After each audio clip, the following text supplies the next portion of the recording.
Hello, നമ്മൾ ഇന്ന് discuss ചെയ്യുന്നത് ചേഞ്ചിങ് പെർസെൻറ്റേജ്, അതായത് മാറുന്ന ശതമാനം എന്ന ടോപ്പിക്കാണ്. ഈ ടോപ്പിക്കിൽ നമ്മൾ എന്താ പറയണെന്ന് വെച്ചാല് ഞാൻ നിങ്ങൾക്കൊരു ക്വസ്റ്റ്യനിലൂടെ പറഞ്ഞുതരാം. ഒരു ഒരു ഷോപ്പ് ഉണ്ട്. ആ ഷോപ്പിൽ 20% ഡിസ്കൗണ്ട് ഉണ്ട്. ഓക്കെ, 20% വിലക്കുറവുണ്ട് ഒരു ഷോപ്പിൽ. അവിടെ നിന്ന് ഒരാൾ 400 രൂപയുടെ ഒരു ഷർട്ട് വാങ്ങി.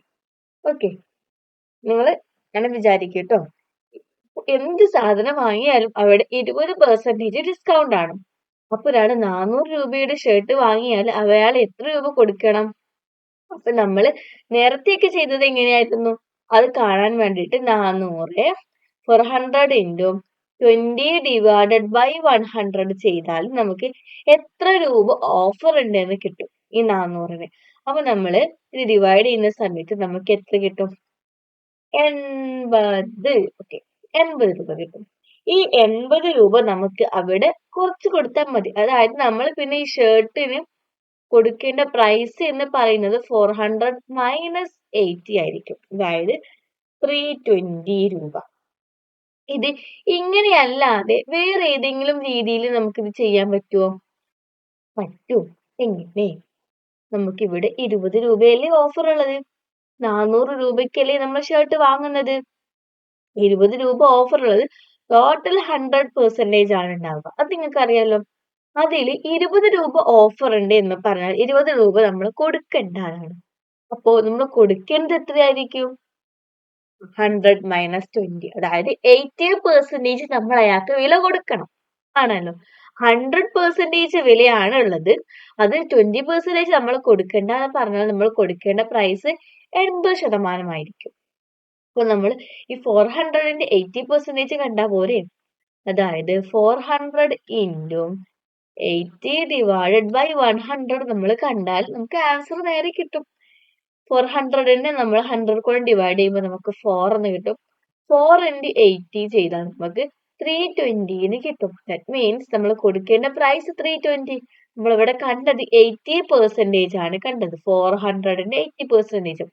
ഇവിടെ കണ്ടത് 400-ന്റെ 20% ആയിരുന്നു. 20% അവിടെ ഡിസ്കൗണ്ട് ആണുള്ളത്. അപ്പൊ ആ ഡിസ്കൗണ്ട് നമ്മൾ ലാസ്റ്റ് 400 മൈനസ് ചെയ്യാണ് ചെയ്തത്. ഇതേപോലെ തന്നെ നമുക്ക് വേറൊരു ക്വസ്റ്റ്യൻ ഞാൻ നിങ്ങളോട് ചോദിക്കട്ടെ. അതായത് ഒരു സ്കൂളിൽ കഴിഞ്ഞ വർഷം 800 കുട്ടികളായിരുന്നു ഉണ്ടായിരുന്നത്. കഴിഞ്ഞ വർഷം 800 കുട്ടികൾ ഉണ്ടായിരുന്നു. അത് കഴിഞ്ഞ വർഷം. ഈ വർഷം ഇപ്പോ ആ സ്കൂളിൽ 12% കുട്ടികൾ കൂടി. ആദ്യം ഉള്ളത് 800 കുട്ടികളായിരുന്നു. അതിലേറെ, അതിന്റെ 12% ഈ വർഷം അതിലേക്ക് അധികമായിട്ടുണ്ട്. അങ്ങനെയാണെങ്കിൽ ഈ വർഷം എത്ര കുട്ടികൾ ഉണ്ടെന്ന് ചോദിക്കുന്നത്. അതായത് ഇപ്പൊ 12% നമുക്ക് കൂടിയല്ലോ, ആ കൂടിയപ്പോ അവിടെ എത്ര കുട്ടികൾ ഉണ്ടായി, അതാണ് നമ്മൾ ചോദിക്കുന്നത്. നമ്മൾ ഇത് ചെയ്യാൻ എന്താ ചെയ്യാ? നോർമലി നമ്മൾ ചെയ്യാ, ആദ്യം 800-ന്റെ 12% എത്രയാ കാണും. അതായത് 800 into 12 by 100 എത്രയാ നമുക്ക് കാണും. അത് ചെയ്യുമ്പോൾ 800-നെ നമ്മൾ 100 കൊണ്ട് ഡിവൈഡ് ചെയ്യുമ്പോൾ നമുക്ക് 8 എന്ന് കിട്ടും. 8 into 12, അതായത് 96. അപ്പൊ നമുക്ക് കിട്ടിയത് ഈ 96 എന്ന് പറയുന്നത് 800-ന്റെ 12% ആണ്. അപ്പൊ ഇത്രയും കുട്ടികൾ അതിലേക്ക് കൂടിയല്ലേ ചെയ്തത്, ആഡ് ചെയ്തതല്ലേ ചെയ്തത്. അതായത് നമ്മുടെ ഇപ്പോൾ ഉള്ള കുട്ടികളും 800 plus 96 ആയിരിക്കും. അതായത് 896. ഇത്ര കുട്ടികൾ ഇപ്പോൾ ഉണ്ട്. ഇത് നമുക്ക് വേറൊരു രീതിയിൽ ചെയ്യാൻ കഴിയും. അതെങ്ങനെ ചെയ്യാം? നമുക്ക് ഇപ്പോൾ ഉള്ള കുട്ടികൾ 12% അധികമാണ് ഉള്ളത്. അത് ചെയ്യാൻ വേണ്ടിയിട്ട് നമ്മൾ എന്ത് ചെയ്യണം? നമ്മളിപ്പോ ചെയ്തത് ആദ്യം 12% കാണും. 12% കാണാൻ 800 into 12 by 100 ചെയ്തിട്ട് കിട്ടിയ കുട്ടികളുടെ എണ്ണം നമ്മൾ എന്ത് ചെയ്തു? 800-ലേക്ക് ആഡ് ചെയ്തു. അപ്പൊ ഇങ്ങനെ ചെയ്താൽ ആൻസർ കിട്ടും. അതായത് നമ്മൾ ഇതിനെ ഒന്നും കൂടെ ചെറുതാക്കി എഴുതുമ്പോൾ 800 into, ഇവിടെ പ്ലസ് ഉള്ളത് ഇൻറ്റു ആവും. എന്നിട്ട് ഇവിടെ ഒരു 800 ഇല്ലേ, അവിടെ 1 plus 12 by 100 എഴുതാം. ഇങ്ങനെ ചെയ്താൽ നമുക്ക് സെയിം ആൻസർ ആയിരിക്കും വരും. ഇങ്ങനെ നമുക്ക് ചെയ്യാം. അതായത് ഇറ്റ് ഈസ് ഈക്വൽ ടു, ഇങ്ങനെ ചെയ്യുന്നതിൽ നിങ്ങൾക്ക് എന്തെങ്കിലും കൺഫ്യൂഷൻ ഉണ്ടെങ്കിൽ നിങ്ങൾക്ക് കോൺസെപ്റ്റ് വെച്ചിട്ട് എന്താ സംഭവം പറഞ്ഞുതരാം. ആകെയുള്ളത് 100 കുട്ടികളായിരുന്നു. 100% ആണ്. ആ 100% ആണ് നമ്മളുടെ 800 വരുന്നത്. ഇപ്പൊ 12% അതിലേക്ക് ആഡ് ആയി. അതായത് 100%ലേക്ക് 12% കൂടി. അതായത് 112% ആയി. ഇപ്പൊ നമ്മൾ എന്ത് ചെയ്താൽ മതി? ഈ 800ന്റെ 112% എത്രയെ കണ്ടാൽ നമുക്ക് ഇപ്പൊ എത്ര കുട്ടികളുണ്ട് കിട്ടും. അപ്പൊ നമ്മൾ എങ്ങനെ കാണും? 800 into 112 divided by 100 ചെയ്താൽ 8, ഇത് രണ്ടും നമ്മൾ ഡിവൈഡ് ചെയ്യാം. 800നെ 100 കൊണ്ട് ഡിവൈഡ് ചെയ്താൽ 8 കിട്ടും. 8 into 112 കിട്ടും. ഇത് ചെയ്യുമ്പോൾ നമുക്ക് 800 എത്രയായിരുന്നു? 896 അതാണ് കിട്ടുക. ഇപ്പൊ നമ്മൾ ചെയ്തത് എന്താണ്? നമുക്ക് ചെയ്തത് ഇവിടെ 100 ഉണ്ടല്ലോ, ഇത് ചെയ്താൽ അങ്ങനെ തന്നെയാണ് കിട്ടുക. ഇത് എങ്ങനെ ചെയ്തത് അറിയോ? ഇവിടെ നമ്മൾ ചെയ്യുമ്പോൾ ഈ ബ്രാക്കറ്റിൽ ഉള്ളതുണ്ടല്ലോ, ഈ 800 ഇൻറ്റു ആ 800 ഇതാ ഇവിടെ കിടക്കുന്നു കണ്ടോ, ഈ 800 ഇവിടെ കിടക്കുന്നുണ്ട്. എന്നിട്ട് ഈ 1 + 12/100 പകരമാണ് നമ്മൾ എന്ത് ചെയ്തത് ഇവിടെ? 112/100. അതെങ്ങനെ കിട്ടി? നമ്മൾ ഇതുപോലെ ആക്കുമ്പോൾ 100 ഇൻറ്റു 1, അതായത് 100 പ്ലസ് 12, 112 അതാണ് 112 ഡിവൈഡഡ് ബൈ 100 അതാണിത്. ഓക്കെ, അങ്ങനെ ചെയ്താലും മതി, അല്ലാതെ നിങ്ങൾ ഈ കോൺസെപ്റ്റ് വെച്ചിട്ട് ആലോചിച്ചാൽ മതി. ആദ്യം ഉണ്ടായിരുന്നത് 100% ആയിരുന്നു. 100%ലേക്ക് 12% ആഡ് ആവുമെന്ന് പറഞ്ഞാൽ 100 + 12, അതായത് 112 ആയി. അപ്പൊ നമ്മളിനി ഈ 800ന്റെ 112% കണ്ടു. അങ്ങനെയും ചെയ്യാം. നെക്സ്റ്റ് ടോപ്പിക്കാണ് ഡിസ്കസ് ചെയ്യുന്നത്. ടോപ്പിക് ഫ്രാക്ഷണൽ പെർസെൻറ്റേജ്, അതായത് ഭിന്നശതമാനം. ഭിന്നശതമാനം എന്ന് കേൾക്കുമ്പോൾ നമുക്ക് മനസ്സിലാക്കുന്നത് ഫ്രാക്ഷൻ ആയിട്ട് ബന്ധപ്പെട്ടതാണ്, പെർസെൻറ്റേജും ആണ്. ഇപ്പൊ നമ്മൾ പഠിച്ചത് 40%, 50%, അങ്ങനെയുള്ള കംപ്ലീറ്റ് 40, അതുപോലെ 50, 55, 45 അങ്ങനെയുള്ള പെർസെൻറ്റേജുകളൊക്കെ. ഇന്ന് നമ്മൾ പഠിക്കുന്നത് 1/2%, അല്ലെങ്കിൽ 10, 6/12%, ഇങ്ങനെയുള്ള സംഭവങ്ങളായിരിക്കും ഇനി നമ്മൾ പഠിക്കുന്നത്. ഓക്കെ, ഫസ്റ്റ് ആയിട്ട് അത് പഠിക്കാൻ വേണ്ടിയിട്ട് ഞാൻ നിങ്ങളുടെ ക്വസ്റ്റ്യൻ ചോദിക്കട്ടെ. അതിന് മുന്നേ നമുക്കറിയാം, ഇപ്പൊ 25% എന്ന് പറഞ്ഞാൽ 25% എന്ന് പറഞ്ഞാൽ നമുക്കറിയാം 25 ഡിവൈഡഡ് ബൈ 100 ഭാഗമാണ്, അല്ലെങ്കിൽ അത്രയും പാർട്ടാണെന്ന്, അല്ലെ, അത്രക്ക് പാർട്ടാണെന്ന് നമുക്കറിയാം, ആണല്ലോ. അതായത് ഈ 25/100 എന്ന് പറഞ്ഞാൽ 1/4, 1/4 ഭാഗമാണ്, അല്ലെങ്കിൽ 1/4 പാർട്ടാണ്. അങ്ങനെയും നമ്മൾ പറയാം. എന്നാൽ ഇപ്പോ 125% എന്ന് പറഞ്ഞാല് അതേ നമ്മൾ എങ്ങനെയാ എഴുതും? നമ്മൾ 125 ഡിവൈഡഡ് ബൈ 100 പാർട്സ് എന്നാണ് എഴുതുക, അല്ലെ. ബട്ട് നമ്മൾ ഇത് നോക്ക്, 100നെക്കാളും അധികം അല്ലേ ഈ നമ്പർ, 100നെക്കാളും വലിയ നമ്പർ അല്ലേ. അപ്പൊ നമ്മൾ പാർട്ട് എന്ന് പറയുന്നതിനേക്കാളും നല്ലത് ടൈംസ് എന്ന് പറയുന്നതാണ്, അതായത് മടങ്ങ്, അതായത് അത്രയും ഇരട്ടി ഉണ്ടാവും എന്നാണ് ഇതിന്റെ മീനിങ്. ഇനി നോക്ക്, ഇപ്പൊ നമുക്ക് 10% എന്ന് പറയുമ്പോൾ നമ്മൾ എങ്ങനെ പറയാം? 10% എന്ന് പറയുമ്പോൾ അതിനെ 1/100ന്റെ 10 മടങ്ങ്, അല്ലെങ്കിൽ 10 ടൈംസ് ആണെന്ന് പറയാം. ഈ 10% നമ്മൾ എങ്ങനെ എഴുതാം? നമ്മൾ 10/100 എന്ന് എഴുതാം. ഈ 10/100 നമുക്ക് നേരെ തിരിച്ച് എഴുതാം, അതായത് 10 into 1/100 എന്ന് എഴുതാലോ. ഇങ്ങനെ എഴുതുമ്പോൾ ഈ 10 into 1, 10 divided by 100 ഇങ്ങനെ എഴുതാൻ പറ്റുമല്ലോ. ഇതിനെയാണ് നമ്മൾ ഇങ്ങനെ പറഞ്ഞത്. 10% എന്ന് പറഞ്ഞാൽ ഇതാണ്, ഇതിനെ നമ്മൾ ഇങ്ങനെ എഴുതാൻ സാധിക്കും ആണ്. അപ്പൊ ഈ 10% എന്ന് പറയുന്നത് 1/100ന് 10 ടൈംസ് ആണെന്ന്, 10 ടൈംസ് 1/100 ആണ് എന്ന് മനസ്സിലായോ? 10 പ്രാവശ്യം 1/100 ആണ്. 1/100 എന്ന് പറഞ്ഞാൽ 1% ആണ്, നമുക്കറിയാം, ആണല്ലോ. അപ്പൊ 10 പ്രാവശ്യം 1% ആഡ് ചെയ്താൽ നമുക്ക് എന്ത് കിട്ടും? 10% കിട്ടും. അതാണിത്. ഓക്കെ, ഇപ്പൊ നമ്മൾ പറഞ്ഞത് എന്താ? നേരത്തെ നമ്മൾ പറഞ്ഞത് 10% എന്ന് പറഞ്ഞാല് അത്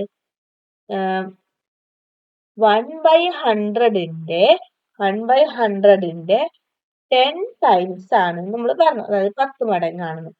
ഇതുപോലെ ഇപ്പൊ 20% നമ്മൾ എങ്ങനെ പറയും? 1/100ന്റെ 10 ടൈംസ് ആണ് പറയും. അതേപോലെ ഇപ്പൊ 25% ആയാലും നമ്മൾ എന്ത് പറയും? 1/100ന്റെ 25 ടൈംസ് ആണ് പറയും. എന്നാൽ ഞാൻ ഇതേ സംഭവം പോലെ നമ്മളോട് ഇപ്പൊ ഒരാള് 1/100ന്റെ 12/1/2 ടൈംസ് നമ്മൾ എങ്ങനെയാ പറയാ? നേരത്തെ നമ്മൾ ഇത്ര പെർസെന്റേജ് ഇങ്ങനെയാണ് എന്ന് പറഞ്ഞു. ഇനി നമ്മൾ ഇങ്ങനെയുള്ളതിനെ ഇത് എത്ര പെർസെന്റേജ് ആണെന്ന് നമ്മൾ എങ്ങനെയാ പറയാ? ഇത് 1/100ന്റെ ഇത്ര ടൈംസ് അല്ലേ? എത്ര ടൈംസ് ആണോ അത്ര പെർസെന്റേജ് ആയിരിക്കും. 10 20 ആണ് കേട്ടോ.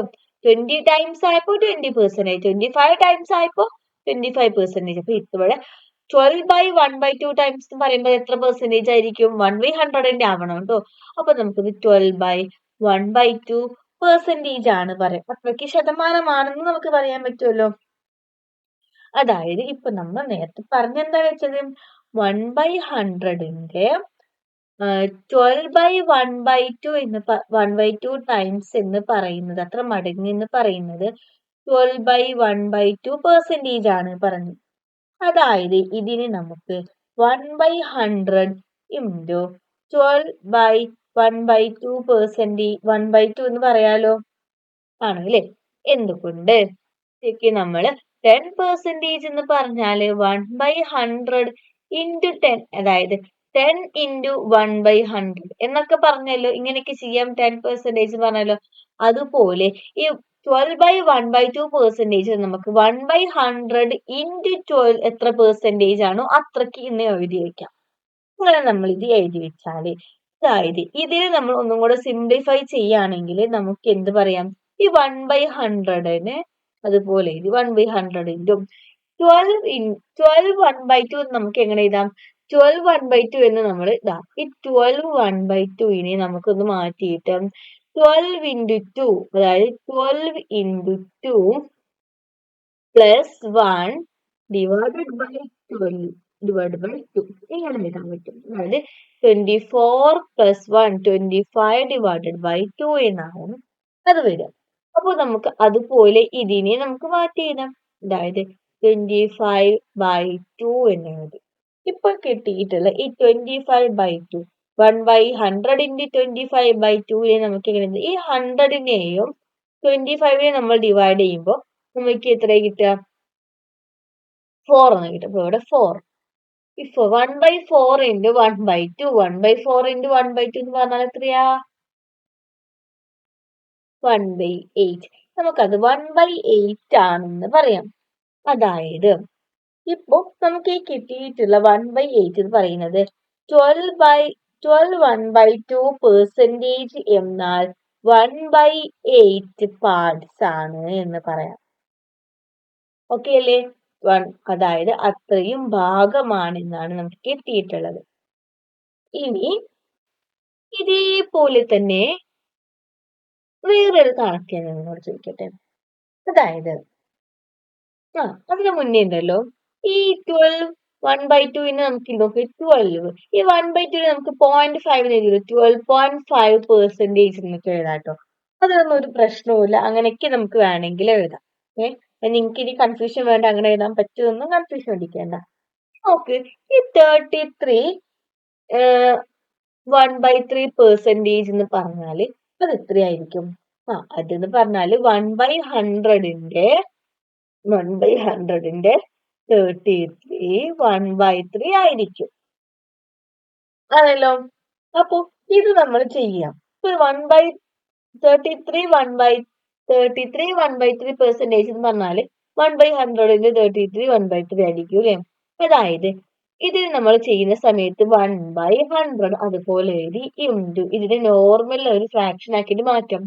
3 into 33, അതായത് 99 പിന്നെ ഈ 1 നമുക്ക് അതിലേക്ക് പ്ലസ് ചെയ്യാം. +1 ഡിവൈഡഡ് ബൈ ഇവിടെ എത്രയുള്ളത് 3 അല്ലേ? ആ 3 ഇവിടെ എഴുതാം.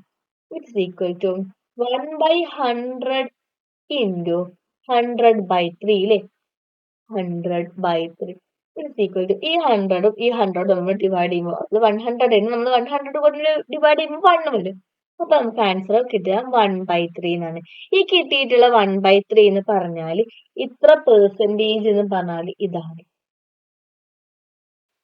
പെർസെന്റേജ് പറഞ്ഞാൽ ഇത്ര പെർസെന്റേജ് അല്ല, 1/3 പെർസെന്റേജ് അല്ല പറയുന്നത്, പകരം അത്രയ്ക്കും പാർട്സ് ആണ്. ഓക്കെ, അതായത് 100% ഇത്ര ഇതിന് ഈ കംപ്ലീറ്റ് ഇതിലുള്ളത് ഫുൾ 100% ആണെങ്കിൽ ഇതിനെ 3 ഭാഗമാക്കാം. ഓക്കെ, അതിൽ ഈ ഒരു ഭാഗം ഉണ്ടല്ലോ, ഈ ഒരു ഭാഗത്തിൽ കൊള്ളുന്നത് 33 1/3% ആയിരിക്കും. ഓക്കെ അല്ലേ? അപ്പൊ ഇന്നത്തെ ക്ലാസ് ഇത്രയേ ഉള്ളൂ. ഈ ക്ലാസ് നിങ്ങൾക്ക് എല്ലാവർക്കും മനസ്സിലായെന്ന് വിചാരിക്കുകയാണ്. നിങ്ങൾക്ക് എന്തെങ്കിലും കൺഫ്യൂഷൻ ഒക്കെ ഉണ്ടെങ്കിൽ ക്ലാസ് ഒന്നും കൂടി കാണും കേട്ടോ. എന്നിട്ട് നിങ്ങളെ കൺഫ്യൂഷൻ ഒന്നും മാറിയിട്ടില്ലെങ്കിൽ എന്ത് ചെയ്യണം? മിസ്സിനോട് ഡൗട്ട് ചോദിക്കണം കേട്ടോ. Thank you.